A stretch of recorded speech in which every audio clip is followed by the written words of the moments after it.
இரண்டாவது, இந்த குடும்பம் யாவருக்குள்ளும் கனம் உள்ளது.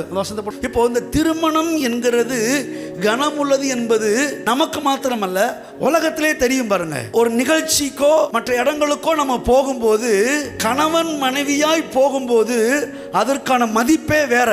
அதே ஒரு நபர் ஸ்டெப்னியை கூட்டிட்டு போனார்னா அதுவும் பெண்ணு தான். இப்போ முன்பதாக போன ஆள் யாரு?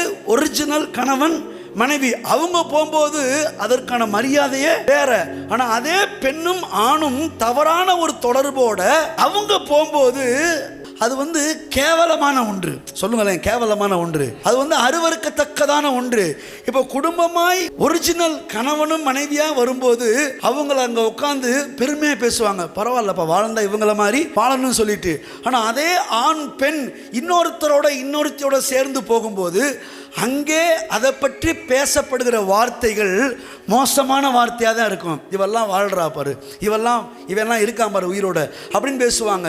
ஏன்னு கேட்டா, பைபிளை தாண்டி உலகமே சொல்லுது, திருமணம் இல்லாத ஒரு உறவு அது என்ன உறவு தெரியுமா? கள்ளத்தனமான உறவு. அது கனவீனமான உறவு. அதை யாரும் பெருசா எடுத்துக்க மாட்டாங்க பாருங்க.